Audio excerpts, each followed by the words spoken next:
Hello friends, welcome to Prajyot Mantra. Prajyot Mantra channel design किया गया है क्लास 9 से 12 तक के उन स्टूडेंट्स के लिए जिन्होंने सब्जेक्ट प्रेफर किया है साइंस और मैथ्स।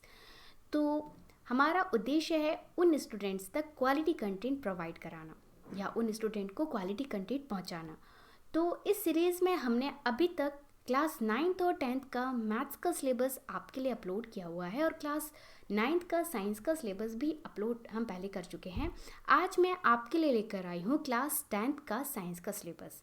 बेसिकली साइंस जो सब्जेक्ट है वो आपका केमिस्ट्री, बायो और फिजिक्स में डिवाइड है, क्लास 9th और 10th का सब्जेक्ट। तो इसमें कुछ चैप्टर्स केमिस्ट्री के होते हैं, कुछ चैप्टर्स बायो के हैं और कुछ चैप्टर्स जो हैं वो फिजिक्स के हैं। तो जैसे कि आप स्क्रीन पे देख पा रहे हैं, हमारा पहला जो चैप्टर है केमिकल रिएक्शंस एंड इक्वेशंस।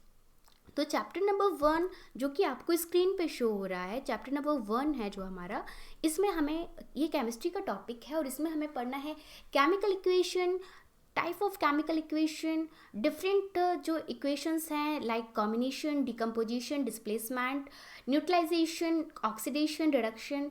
तो ये सारी चीज़ें हमें पढ़ना है इसके बारे में। क्या ऑक्सीडेशन प्रोसेस में gain of electron, loss of electron, hydrogen का क्या कॉन्सेप्ट है, इन सब के बारे में हम डिटेल में पढ़ेंगे।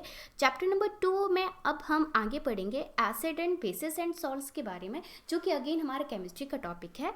और इसमें हम पढ़ेंगे जनरल प्रॉपर्टीज़ क्या हैं एसिड और बेस और सॉल्ट्स की, उनके एग्जाम्पल्स क्या हैं, यूजेस क्या हैं, पीएच स्केल का क्या कॉन्सेप्ट है, इंपॉर्टेंस क्या है in our everyday life, preparation of and uses of sodium hydroxide जो कि हमारा एक बेस है, ब्लीचिंग पाउडर क्या होता है, बेकिंग सोडा क्या है, प्लास्टर ऑफ पेरिस एट्सेट्रा। इसके बाद हमारा नेक्स्ट चैप्टर होगा चैप्टर नंबर 3 जो कि हमारा केमिस्ट्री का ही टॉपिक है, मेटल्स एंड नॉन मेटल्स। तो basically metals and non metals क्या होते हैं, इनकी जनरल प्रॉपर्टीज़ क्या हैं, इनका रिएक्टिविटी सीरीज क्या होता है, formation and properties of ionic compounds कैसे ये बनते हैं, बेसिक जो आपकी प्रोसेस हैं, करोजन है और इससे हम कैसे प्रिवेंट हो सकते हैं, इन सब के बारे में हम डिटेल स्टडी करेंगे चैप्टर नंबर 3 में। चैप्टर नंबर 4 जो कि अगेन हमारे केमिस्ट्री का टॉपिक है, इसमें हम पढ़ेंगे कार्बन कंपाउंड्स के बारे में। तो बेसिकली जो कार्बन से बने कंपाउंड्स होते हैं वो हमारे कार्बनिक या कंपाउंड्स कहलाते हैं, या कार्बनिक उनको हम यौगिक कहते हैं। इसमें हम पढ़ेंगे कि उनके बीच कौन सी बॉन्डिंग होती है।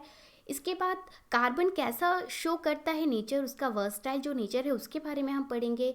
इसके बाद इसमें आगे हम पढ़ेंगे फंक्शनल ग्रुप क्या होते हैं, फंक्शनल ग्रुप का क्या फंक्शंस है। इसके बाद हम आगे पढ़ेंगे सैचुरेटेड और अनसैचुरेटेड हाइड्रोकार्बन्स क्या हैं और उनमें सैचुरेशन और अनसैचुरेशन का क्या कॉन्सेप्ट है। साथ ही साथ इसमें हम कुछ कंपाउंड्स पढ़ेंगे जैसे soap and detergents, ethanol and ethanoic acid etcetera. इसी के साथ आगे हमें थोड़ा सा ब्रीफ में पढ़ना है पीरियोडिक क्लासिफिकेशन ऑफ एलिमेंट। इसमें हम पूरा जो हमारा मॉडर्न पीरियोडिक टेबल है उसके बारे में ब्रीफ स्टडी करेंगे। तो ये हमारा ओवरऑल था केमिस्ट्री का। इसके बाद आगे हम पढ़ेंगे हमारा जो चैप्टर नंबर 5 है, ये हमारा बायो का टॉपिक है और यहाँ पे हम पढ़ेंगे लाइफ साइंस के बारे में। लाइफ प्रोसेसेस जो हैं वो क्या क्या हैं। तो लाइफ प्रोसेस में हम क्या क्या पढ़ेंगे, न्यूट्रिशन, रेस्पिरेशन, ट्रांसपोर्ट, एक्सक्रीशन। तो इन सब के बारे में, प्लांट्स और एनिमल्स में क्या क्या प्रोसेस होती हैं, इनके बारे में हम डिटेल में पढ़ेंगे। चैप्टर नंबर 6 जो कि अगेन बायो का टॉपिक है, इसमें हम पढ़ेंगे control and coordination in animals and plants. इसमें हम पढ़ेंगे मूवमेंट क्या होता है प्लांट्स में, प्लांट्स के हार्मोन्स कौन से हैं, control and coordination in animals में आपका nervous system, involuntary and reflex actions जो हैं इनके बारे में हम डिटेल में स्टडी करेंगे। हार्मोन्स क्या होते हैं, बेसिकली प्लांट्स और एनिमल हार्मोन्स के बारे में इसमें हम डिटेल में स्टडी करेंगे। इसके बाद हमारा जो नेक्स्ट चैप्टर है वो है चैप्टर नंबर 7 और ये भी हमारा एक बायो का चैप्टर है। इसमें हम पढ़ेंगे रिप्रोडक्शन के बारे में। रिप्रोडक्शन क्या होता है, एनिमल और प्लांट्स में रिप्रोडक्शन किस टाइप से होता है और इसकी नीड्स क्या हैं, मेथड्स क्या होती हैं। तो इन सब के बारे में हम डिटेल में स्टडी करेंगे। चैप्टर नंबर 8 जो है हमारा वो भी बायो का ही टॉपिक है, जिसमें हमें हेरिडिटी के बारे में पढ़ना है कि मैंडल्स का कंट्रीब्यूशन हेरिडिटी के रेफरेंस में क्या था, उन्होंने कौन से लॉ दिए और आपका सेक्स डिटर्मिनेशन क्या है। ब्रीफ में इसके बारे में हम थोड़ा सा इंट्रोडक्शन पढ़ेंगे। ये ओवरऑल था हमारा बायो के बारे में। अगेन हमारा चैप्टर होगा 9 जो कि चैप्टर नंबर 9 हमारा फिजिक्स का टॉपिक है जो कि है लाइट। इसमें हम पढ़ेंगे आपका रिफ्लेक्शन ऑफ लाइट, और रिफ्लेक्शन ऑफ लाइट कैसे इमेज फॉर्म होती है, सेंटर ऑफ कर्वेचर क्या होता है, principal axis, principal focus, focal length, mirror formula. तो ये सब के बारे में डिटेल में स्टडी करेंगे। इसके बाद हम लाइट की एक और प्रोसेस रिफ्रैक्शन के बारे में पढ़ेंगे, उसके लॉ क्या है, रिफ्रैक्टिव इंडेक्स क्या होता है। तो ये सारी चीज़ें इसमें हम पढ़ेंगे। कैसे हम लेंस का पावर के बारे में जान सकते हैं, लेंस का फॉर्मूला क्या होता है, ये सारी डिटेल में स्टडी हम पढ़ेंगे चैप्टर नंबर 9 में, जो कि है आपका लाइट से रिलेटेड। चैप्टर नंबर 10 आपका अगेन फिजिक्स का टॉपिक है। इसमें हम पढ़ेंगे human eye and colourful world. तो human eye and colourful world में हम पढ़ेंगे कि आपका हमारी आई में कैसे लेंस का फंक्शनिंग होता है, डिफेक्ट्स ऑफ विज़न क्या हैं और इनको हम कैसे करेक्ट कर सकते हैं, application of spherical mirror and lenses क्या होता है। बेसिकली इनको हम डिटेल में पढ़ेंगे। Scattering of light, applications in daily life. तो इनका हम क्या डिटेल में इसको स्टडी करेंगे चैप्टर नंबर 10 में। इसके बाद हमारा जो नेक्स्ट है वो है चैप्टर नंबर 11, जो कि हमारा अगेन फिजिक्स का टॉपिक है, और ये है हमारा इलेक्ट्रिसिटी। तो इलेक्ट्रिसिटी क्या है, इलेक्ट्रिक करंट क्या होता है, potential difference and electric current क्या है, ओम्स लॉ किसके बारे में था, क्या इन्होंने दिया, रेजिस्टेंस क्या होती है, रेजिस्टिविटी क्या होती है।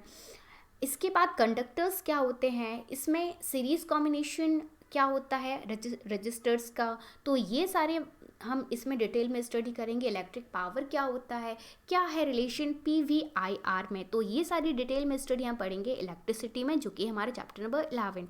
चैप्टर नंबर 12 में हम पढ़ेंगे magnetic effect of electric current. इसमें हम पढ़ेंगे मैग्नेटिक फील्ड क्या होती है, फील्ड लाइंस क्या हैं, इनके कारण कैसे करंट फ्लो होता है। तो ये सारी अल्टरनेटिंग करंट क्या है, फ्रिक्वेंसी ऑफ अल्टरनेटिंग करंट क्या होती है, advantages of AC over DC।